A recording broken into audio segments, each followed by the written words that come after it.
All good? Yeah.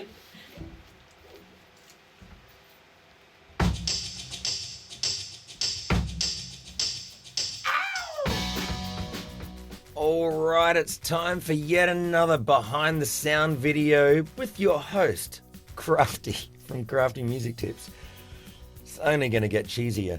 Now, you've probably heard the song already, the Sing It Live recording, and you wanted a little bit more. So, if this is your first time to this channel, that's what I do. If I'm involved in the song, then I like to give you a little bit more. And if you're a musician, there might be a tip in it for you as well. Good thing I'm calling this Crafty Music Tips. But if you're just someone that just enjoys music and just likes to, I don't know, maybe bone up for the future music trivia nights that you're going to, well, that's one thing that we're going to get into as well. So, yes, the song Walk Like an Egyptian, released in 1986 by, of course, your favourite 80s band, the Bangles. And actually, it was the band's first ever #1 single. It was certified gold by the Recording Industry Association of America and was ranked Billboard's #1 song of 1987. Now, let's just pause this nerding out for a second. What were you doing in 1987? Do you remember this just being everywhere? I mean, God, it would have to have been if it was the #1 song. Now, if I think back to 1986, 1987, I must say, it was a while ago. I don't recall the song too much. I do remember the greatest hits of the Bangles being a popular TV commercial at the time that was being promoted, and just that one little snippet of Walk Like an Egyptian. That was all it got in amongst all their other hits.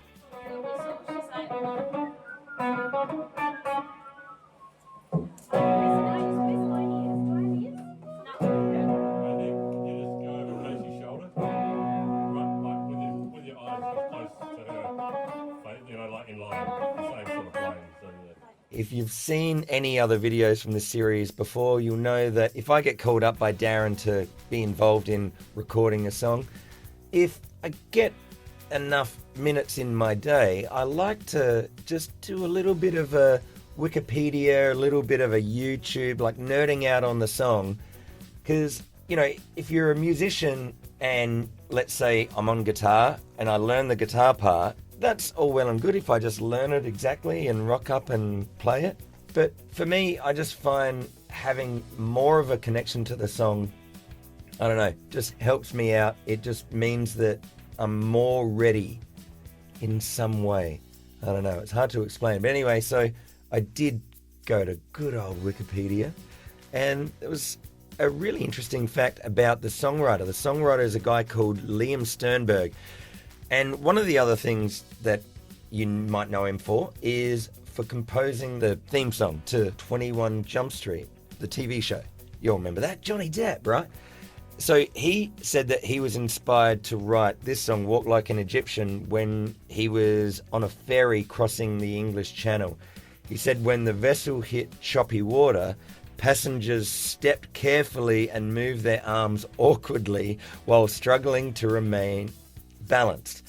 And that reminded him of the depiction of human figures in ancient Egyptian tomb paintings. So he wrote the title, Walk Like an Egyptian, in a notebook and forgot about it. But then later, he stumbled upon the notebook and he ended up composing this.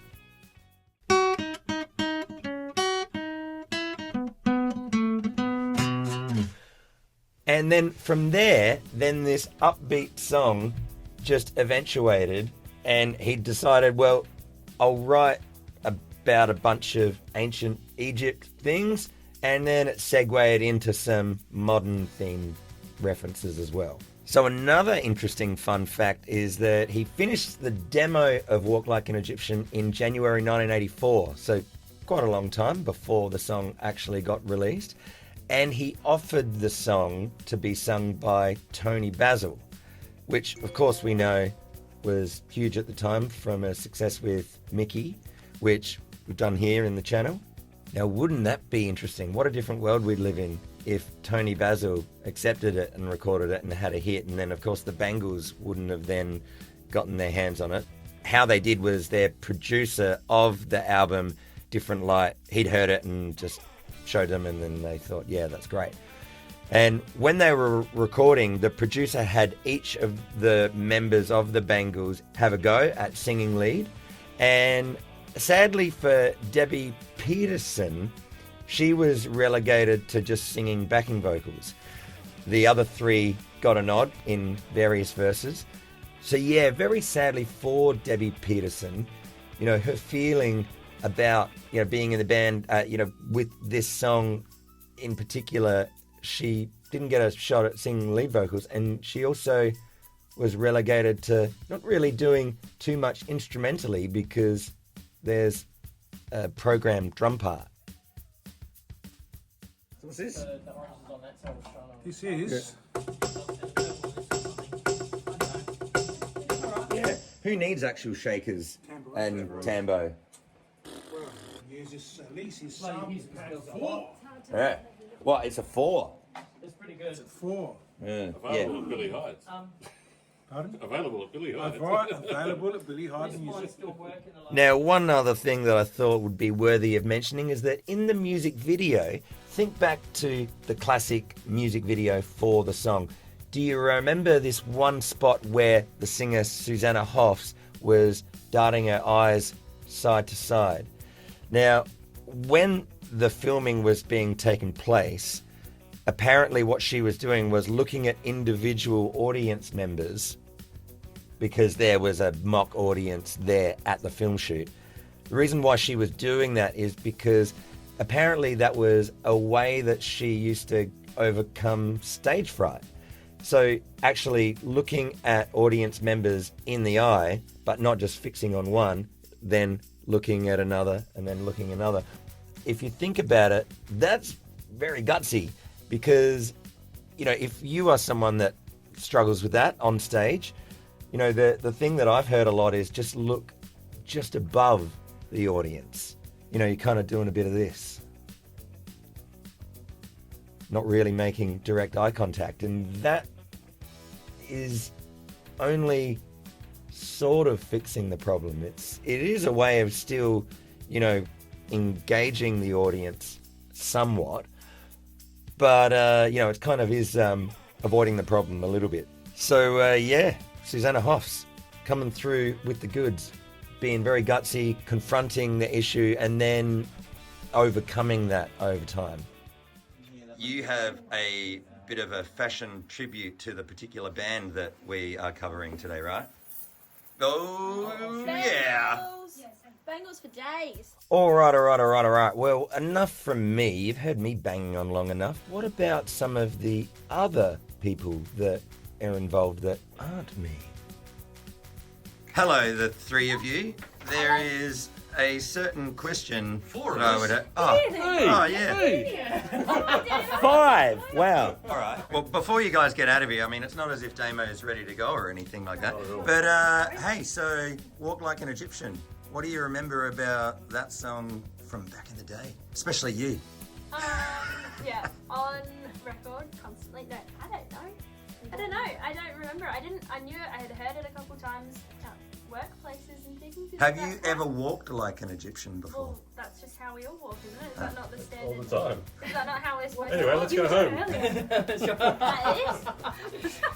That was perfect. What about the Bangles? I mean, like, for me, my favourite's Eternal Flame.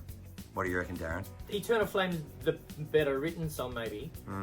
But the film clip for Walk Like an Egyptian is hot as. It's a total bait fest. And I used to always think, look at those chicks pretending that they can play instruments. And the rest of the blokes were just going, hot chicks. I mean, that's what you did. You sort of lip sync. And they made it look like they were doing it live. But we're gonna do one more they song. can play, can't they? Susanna Yeah, Hoffs can but- play. Yeah. The film clip wasn't a live performance. It was a lip sync Yeah, of the record. So, technically... Fair point. What about you, Nikki? Hazy Shade of Winter. Oh, yeah. I didn't know that song until I heard the Body Jar cover. Is